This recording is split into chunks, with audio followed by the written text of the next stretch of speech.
In 1951, Hollywood's polished image of masculinity unraveled with the release of A Streetcar Named Desire. Marlon Brando's Stanley Kowalski didn't just appear, he stormed onto the screen, dripping with sweat and seething with intensity, leaving audiences reeling and censors scrambling. At 27, Brando redefined the male lead with a performance that was visceral, volatile, and unapologetically physical. Brando's method acting blurred the line between actor and character. He immersed himself in dialects and body language to embody Stanley's primal energy. Director Elia Kazan described him as unpredictable and feral, with a presence that electrified every scene. Rumors suggest Brando stayed in character off-camera, unsettling his co-stars with his relentless intensity. The film's raw sensuality shocked 1950s America. Brando's clinging t-shirts, physical dominance, and the unforgettable Stella scene defied Hollywood's sanitized norms. The Production Code Administration demanded edits to the film's violent climax, fearing backlash over its unfiltered portrayal of desire and brutality. Despite the controversy, the film triumphed.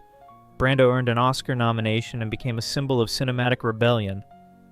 His portrayal of Stanley Kowalski didn't just challenge taboos, it dismantled Hollywood's formulaic approach to masculinity, paving the way for a new era of emotionally honest performances. Elizabeth Taylor's portrayal of Martha in 1966, Who's Afraid of Virginia Woolf, shattered expectations and rattled Hollywood's foundations. Known for her beauty and glamour, Taylor transformed herself, gaining weight, donning frumpy clothes, and unleashing a torrent of profanity that left studio heads uneasy. Taylor's decision to abandon her glamorous image was a bold move. She insisted on portraying a real, middle-aged woman rather than a polished starlet. The risk paid off. She won her second Academy Award, though not without facing fierce criticism from conservative groups who labeled the film indecent.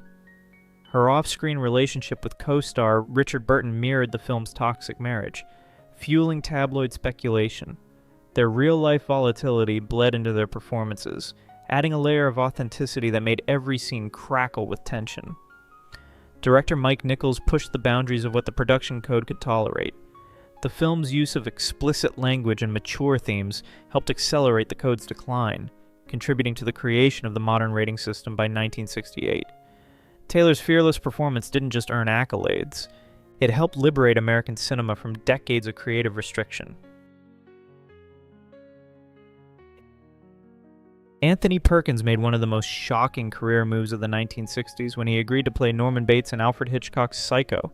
Known for romantic leads, Perkins stunned audiences by portraying a psychologically fractured killer who dressed as his deceased mother. The film shattered taboos around violence, sexuality, and mental illness.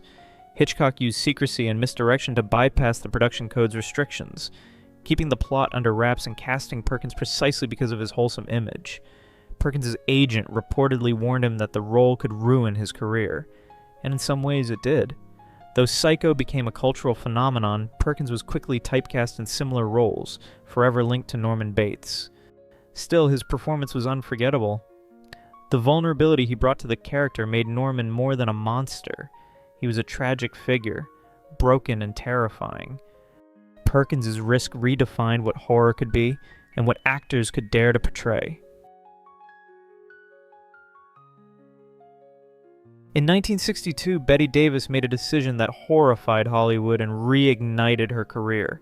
At 54, the two-time Oscar winner transformed into Baby Jane Hudson, a grotesque, deranged former child star who torments her sister in Whatever Happened to Baby Jane. Davis collaborated with makeup artist Gene Hibbs to create Baby Jane's unsettling appearance. She often applied the exaggerated features herself, chalky white powder, smeared lipstick, and wild curls that mirrored her character's unraveling mind. The transformation was so extreme that audiences barely recognized the screen legend beneath the horror. The production became infamous for the off-screen feud between Davis and Joan Crawford. Stories of sabotage and injury circulated widely, fueling public fascination. Some believe the rivalry was exaggerated for publicity, but others insist the animosity was all too real. While some critics dismissed the film as sensationalist, Davis's fearless performance earned her a 10th Oscar nomination. More importantly, it proved that older actresses could command complex, unconventional roles. Her portrayal helped redefine aging in Hollywood, showing that talent and risk-taking didn't fade with youth. Davis's bold choice opened doors for future performers willing to abandon vanity in pursuit of authenticity, forever altering the landscape for women in film. In 1960, Sophia Loren made a career-defining decision that would strip away her glamorous image and reveal a raw, emotional core. She chose to play Cesara, a mother assaulted during World War II, in Vittorio De Sica's Two Women. This wasn't just another dramatic role. At a time when sexual violence was rarely depicted on screen, her performance was unflinching and deeply human. She risked her international stardom to portray a character that shattered the sex symbol mold. Her commitment to authenticity helped the film overcome censorship challenges and distribution hurdles. Some theaters delayed screenings and studio executives feared backlash, but she stood firm, insisting the story honored real women who endured wartime atrocities. Her gamble paid off. On April 9, 1962, Loren became the first actor to win an Academy Award for a foreign language performance. But the greater victory was artistic. She had redefined what leading women could portray on screen. Her performance forced audiences to confront the brutal realities of war, proving that sometimes the most courageous roles are the ones that risk everything. In 1955, when Hollywood's production code still tightly controlled content, Sal Mineo made a daring move that would echo through film history. At just 16, he portrayed Plato in Rebel Without a Cause, a character whose coded homosexuality was groundbreaking for the time. Plato wasn't just another troubled teen, he was a subtle challenge to the rigid masculinity of 50s cinema. Director Nicholas Ray encouraged nuanced gestures. The way Plato looked at James Dean's Jim Stark, his soft-spoken vulnerability, and his near-worshipful devotion. Though censors forced the filmmakers to avoid explicit references, Mineo's performance made the subtext unmistakable. The artistic risk paid off. He earned an Oscar nomination for Best Supporting Actor, becoming one of the youngest ever in the category. But the role came with consequences. Hollywood began typecasting him as the sensitive outsider, and whispers about his own identity followed him throughout his career. Mineo later reflected on the role's impact, describing how it brought both acclaim and alienation. Some insiders say Warner Brothers worried the performance might be too revealing, but Ray and Mineo found ways to express authentic emotion within the constraints of censorship. Mineo's performance demonstrated that even under tight constraints of the production code, powerful representation could emerge. His portrayal became a landmark moment for gay-coded characters in mainstream cinema, showing that truth could still resonate, even when it had to be whispered. In 1958, Paul Newman stood at a pivotal moment in his rising career. He chose to portray Brick Pollitt in Cat on a Hot Tin Roof, a former athlete drowning in bourbon and haunted by inner turmoil that society refused to name. Tennessee Williams' original play addressed Brick's repressed attraction to another man, but the film adaptation had to navigate the production code's strict censorship. Newman and director Richard Brooks used subtext and performance to preserve the character's emotional truth. Newman's image as a matinee idol was on the line. Critics questioned whether he could handle such emotional depth, but his portrayal silenced skeptics. Brick emerged as a man torn between societal expectations and private grief, masculine yet emotionally fractured. Some speculate Newman drew from personal experiences to inform his performance, though he never confirmed it. The Academy recognized his work with an Oscar nomination, and more importantly, his portrayal helped crack open Hollywood's rigid portrayal of masculinity. Newman's risk didn't just elevate his career, it expanded the emotional range available to male leads, proving that vulnerability could be just as compelling as strength.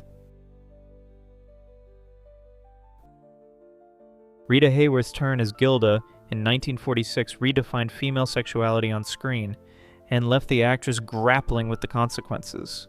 In Columbia Pictures' Gilda, Hayworth's performance was both seductive and defiant, challenging the era's expectations of womanhood. The film's glove striptease scene, set to put the blame on Mame, pushed the boundaries of the Hays Code. While the sequence was suggestive rather than explicit, it was enough to prompt bans in Spain and several Latin American countries. Other markets demanded edits that diluted its impact. Hayworth's transformation from wholesome pinup to sultry femme fatale created a painful dichotomy.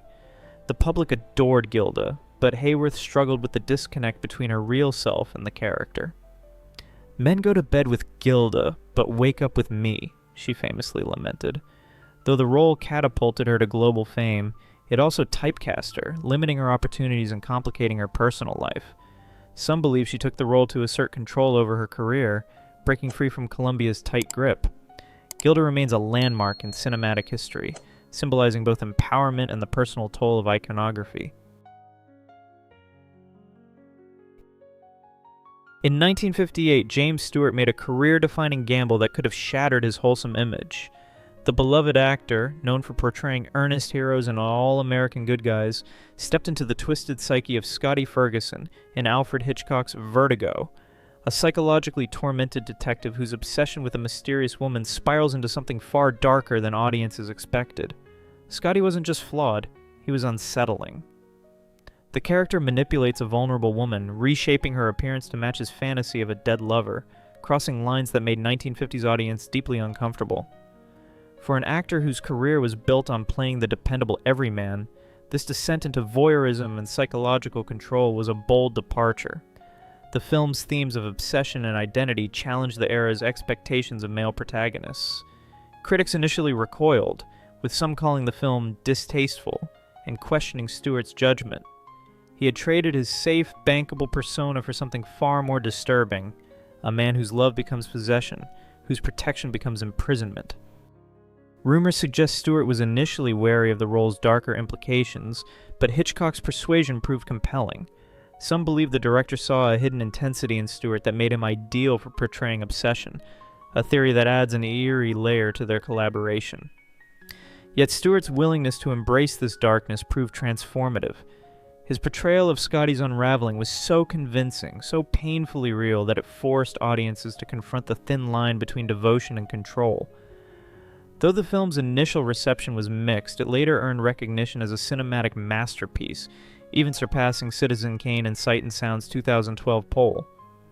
Stewart's daring choice didn't just expand the range of roles available to leading men, it redefined what a Hollywood hero could be, paving the way for more morally complex characters in cinema. Montgomery Cliff's portrayal of Father Michael Logan in 1953's I Confess plunged Hollywood into a moral quagmire. Playing a priest accused of murder who refuses to break the seal of confession, Cliff embodied a character torn between faith and justice. The film's release stirred controversy, particularly among Catholic organizations. The National Legion of Decency rated it morally objectionable in part, concerned that audiences might misinterpret the sanctity of confession. The timing was delicate. Post-war America was questioning authority, and the film's moral ambiguity struck a nerve. Cliff's personal struggles with identity and spirituality infused his performance with haunting realism. He studied with priests to understand the psychological burden of clerical duty, and his commitment to authenticity became the film's emotional anchor.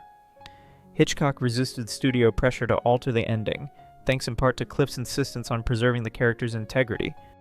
Though audiences were divided, Cliff's performance remains a powerful exploration of conscience and conviction, marking one of Hollywood's earliest forays into religious and ethical complexity. Tony Curtis's portrayal of Josephine in 1959's Some Like It Hot was a daring leap into uncharted territory. Playing a man disguised as a woman in a mainstream comedy was a bold move for a leading man known for rugged roles. The film's premise sparked immediate backlash. The Catholic Legion of Decency condemned it, and several cities banned it outright.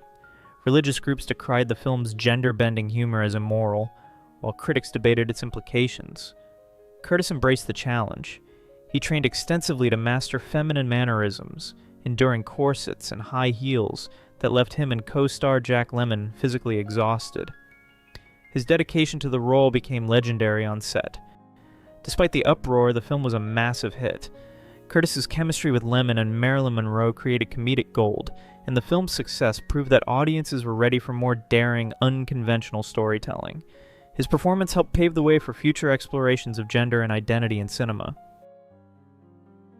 If you've enjoyed this video, please leave a like and comment. Also consider subscribing and hitting the notification bell to get notified of our new videos each week. Thanks for watching.